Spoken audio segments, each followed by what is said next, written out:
Oi, tudo bem? Hoje eu gostaria de refletir com você a respeito da oração de Jesus e o seu significado. Essa oração se encontra escrita no Evangelho segundo escreveu São João, no seu capítulo 17.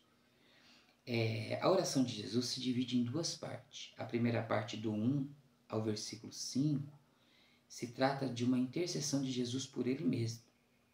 Jesus pedindo a Deus, falando que terminou a sua obra, e pedindo a Deus que o glorifique, que devolva a sua glória que ele tinha antes que restitua a sua glória, melhor dizendo, que ele tinha antes da fundação do mundo.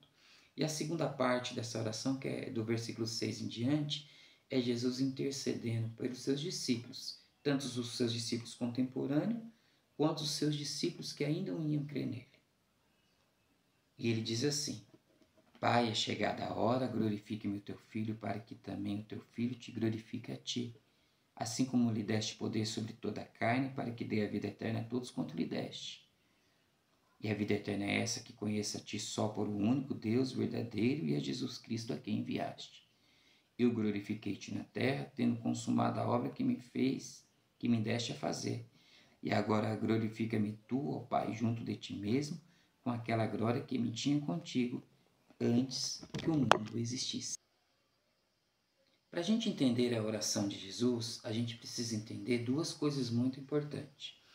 A primeira é que, antes que Jesus viesse ao mundo, a humanidade só conhecia a Deus através da percepção de Moisés, pelo Antigo Testamento. E o Antigo Testamento traz a ideia de um Deus rigoroso, que punia e não tolerava o mal, e punia todo o mal com rigor, com pena de morte. E por que isso? Porque Moisés, ele liderava um povo numeroso, com mais de 600 mil homens em pé, fora suas famílias, caminhando num deserto e acampando no deserto.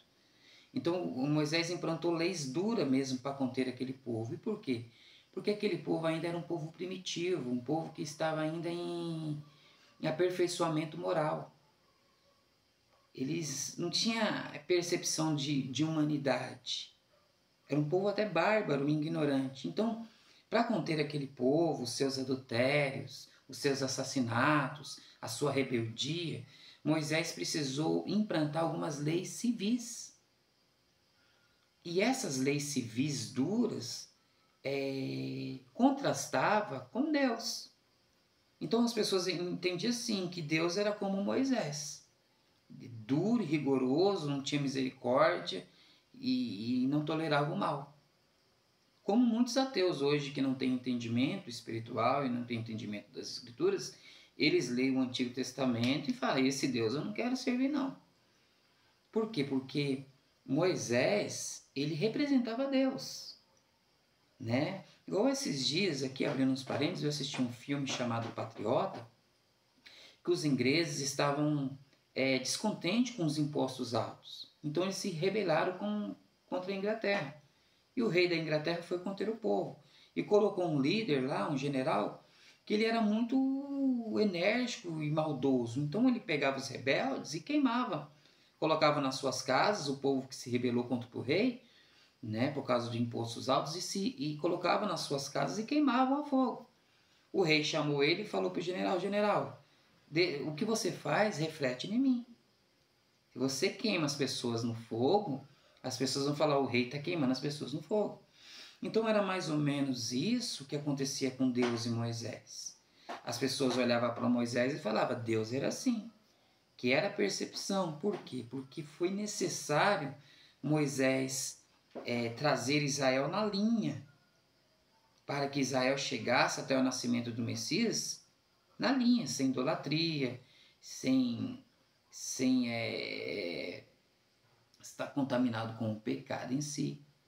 Então, quando Jesus vem, ele traz a essência e a originalidade do verdadeiro Deus.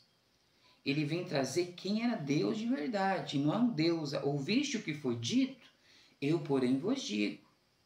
Ouviste o que foi dito, olho por olho, dente por dente, eu também vos digo. Aquele que te bater na face direita, dê também a outra face. Aí, Jesus vem glorificando o Pai e trazendo a revelação do Pai. É isso que ele diz aqui, ó. E a vida eterna é essa, que conheça a ti só por único e verdadeiro Deus e a Jesus Cristo a quem enviaste.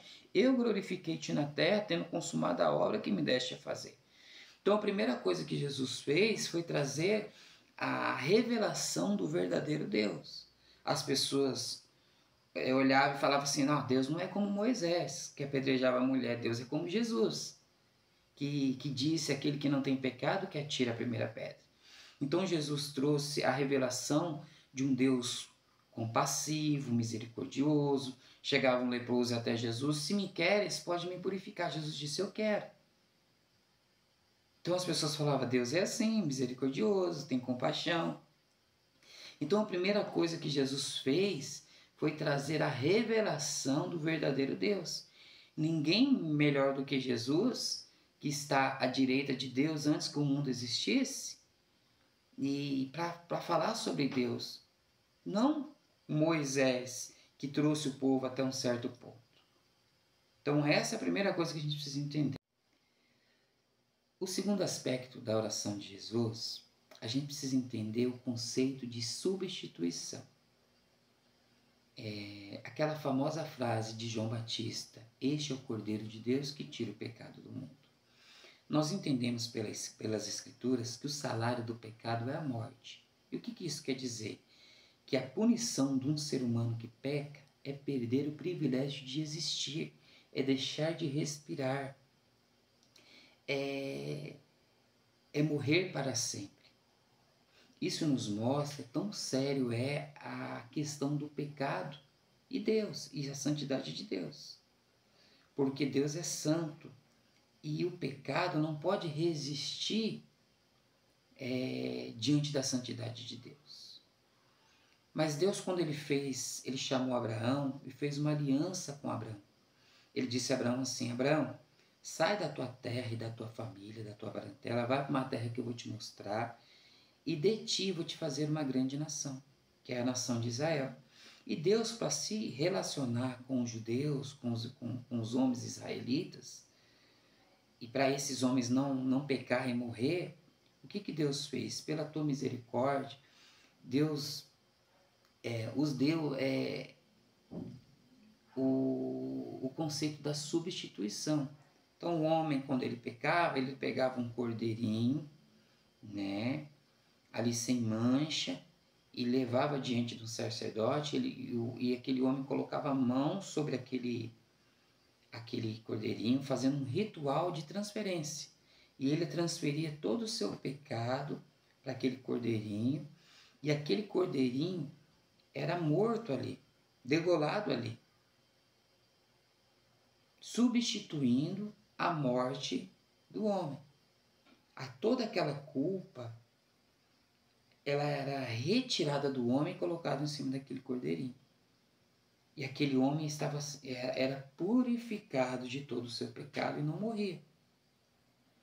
Então, isso foi um ato de misericórdia de Deus para se relacionar com o povo de Israel. Só que isso apontava para uma ideia muito mais profunda e maior. Apontava para onde? Para Jesus Cristo. Que ele seria o Cordeiro que tiraria o pecado, não só da nação de Israel, mas da humanidade. Ele seria o Cordeiro, né, que ali na cruz ele ia ser imolado, ele ia morrer na cruz, como um cordeirinho morria ali no altar. Jesus iria morrer e toda a culpa da humanidade seria transferida para Jesus. E aí a humanidade seguiria sem culpa e receberia o privilégio de continuar existindo. Então essa era a obra de Jesus. Mostrar, trazer a originalidade do verdadeiro Deus e servir como expiação para a humanidade. Servir como alguém que ia purificar a humanidade através da sua morte. Agora sim a gente consegue ler a oração de Jesus. Ele diz assim, Jesus falou assim, levantando os seus olhos ao céu e disse, Pai, é chegada a hora, glorifique-me o teu Filho, para que também o teu Filho te glorifique a ti. Assim como me lhe deste poder sobre toda a carne, para que dê a vida eterna a todos quanto lhe deste, e a vida eterna é essa, que conheça a ti por único Deus e verdadeiro, e a Jesus Cristo a quem enviaste. Eu glorificarei-te na terra, tendo consumado a obra que me deste a fazer. E agora glorifica-me tu, ó Pai, junto de ti mesmo, com aquela glória que tinha contigo. Então Jesus, aqui nessa primeira parte da sua oração, ele está intercedendo por ele mesmo. Por quê?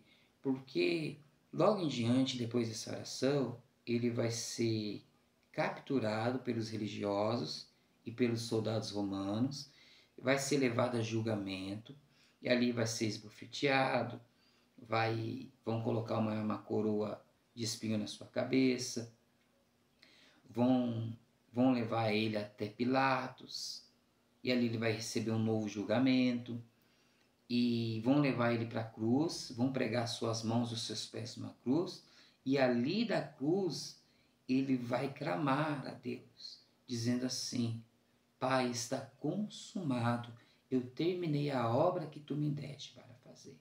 Então Jesus, nessa oração, antes de ele passar por a cruz, ele também está pedindo para Deus, depois desse processo, para o Pai devolver, ressuscitar ele. Ressuscitar ele. E assim o Pai o fez. Ele morreu, no terceiro dia ele ressuscitou e recebeu ali um corpo já glorioso. Um corpo que apesar de ainda se alimentar, né, comer peixe, comer mel, como ele caminhou por 40 dias entre nós, esse corpo atravessava paredes. Então quando ele fala assim, Pai, restitua, glorifica-me, me ressuscita, né, me devolve a glória, esse poder de não morrer, de viver, né? E assim o Pai o fez com ele.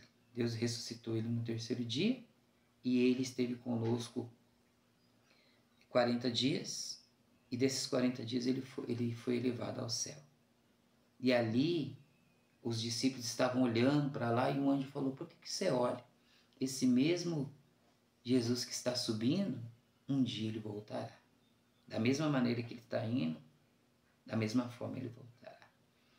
Amém? Essa é a primeira parte da oração de Jesus. Deus continue nos abençoando, tendo misericórdia de todos nós, em Cristo Jesus.